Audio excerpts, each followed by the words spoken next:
కనిపించినప్పుడు అనాలి జోక్ వేయాలి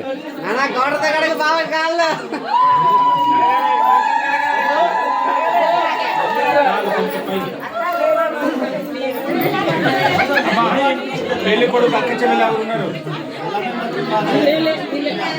మీరేనా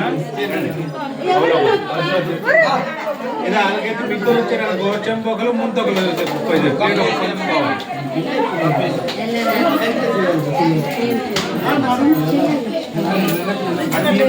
జాగ్రత్త తీసుకెళ్ళి మొక్కలు వేసి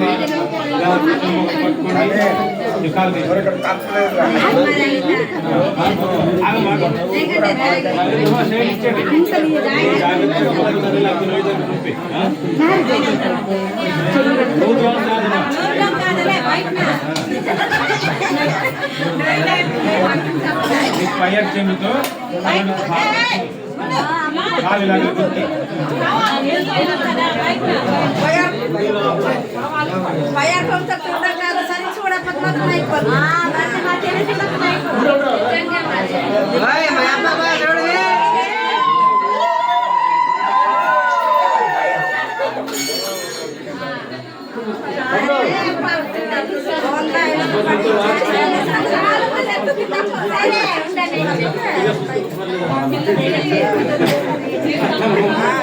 దూడాలి దూడాలి బాగా దూడాలి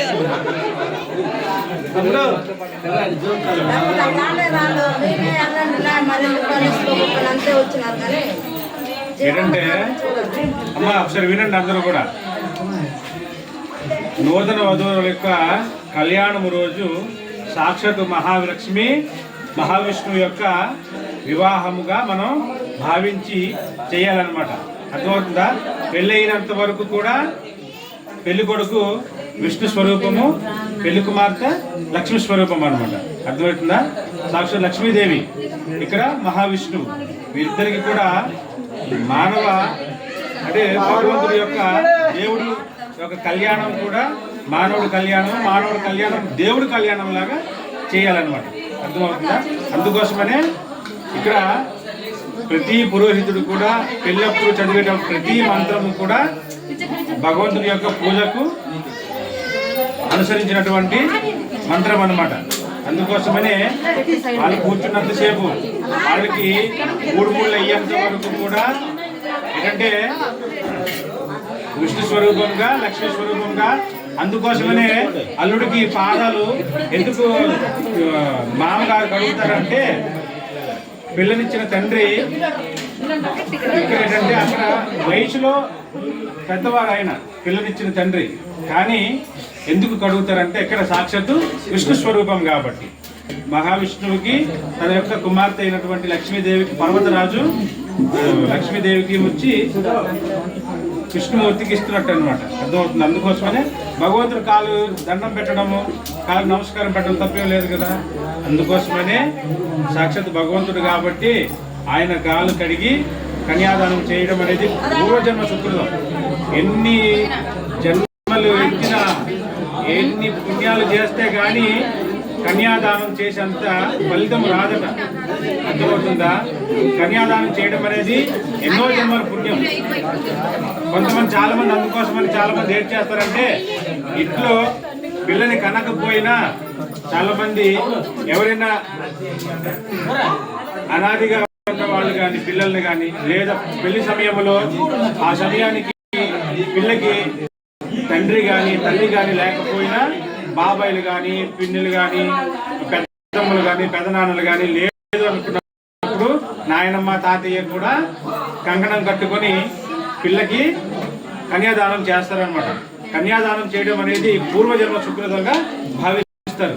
అర్థమవుతుందా? ఎంత పుణ్యమో చేసుకోకపోతే కన్యాదానం చేసేంత భాగ్యం మనకి రాదు. అంతే. కన్యాదానం చేయడము, అల్లుడు కాలు కడగడం అనేది తప్పు ఏమి చాలా మంది కాలు కడిగేది అంటారు కదా.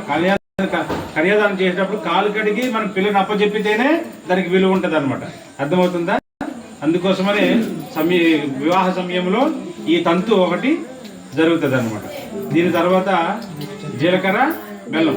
వాళ్ళ యొక్క జీవితం కూడా జీవిత కాలం అంతా కూడా అన్యోన్యతగా, ఎలాంటి ఒడిదుడుకులు లేకుండా, ఎలాంటి మాట మంచి రాకుండా, అర్థమవుతుందా, జీవితం అంతా కూడా వాళ్ళు చక్కగా కొనసాగించాలని ఒక ఉద్దేశం. జీలకర్ర బెల్లం ఎలాగైతే కలిపితే మనకి విడదీయలేమో, అదేవిధంగా దాన్ని ఆధారంగా తీసుకొని జీలకర్ర బెల్లం ఎలా మనం విడదీయలేమో, ఎలాగైతే కలిసిపోతాయో అలాగే భార్య భర్తలు జీవితకాలం అంతా కూడా కలిసికట్టుగా ఉండాలని ఒక ఉద్దేశంతో మనం జీలకర్ర బెల్లం అనేది వాళ్ళ తలపైన వేస్తారు అనమాట. మా పేరెంట్ అలా పంచి ఒకటి పట్టుకోండి, ఒక పంచి పట్టుకోండి. అది లేకండి మాకు ఇద్దరు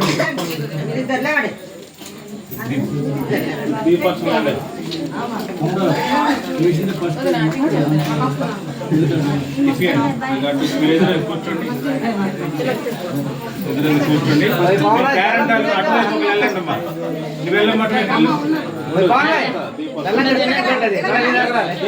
కూర్చోండి.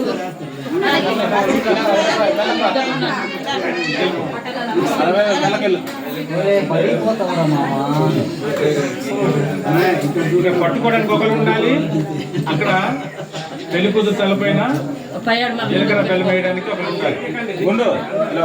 ఇలా తీసుకెళ్ళి అదే అలా కాదు, అది అలా కాదు, ఇక్కడ నడుముకి పెట్టు. అది చీర కట్ట, అదే తెలియదు. అది అలా పెడితే పౌరుషం కూడా వస్తుంది అట. ఎవరి పిల్లలు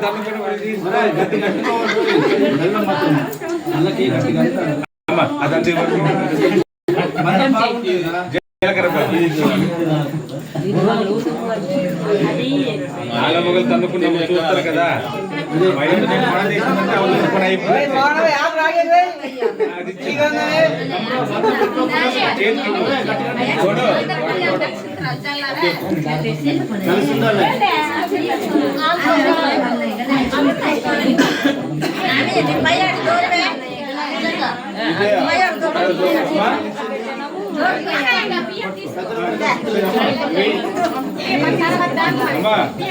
పెళ్లి కూతురు జీలకర్ర పెళ్లి కూతురు తలపనయ్యా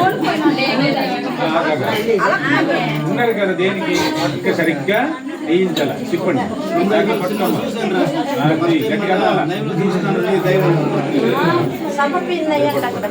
వేయించమ్మ, సరిగ్గా తాళం మీద వేయాలి.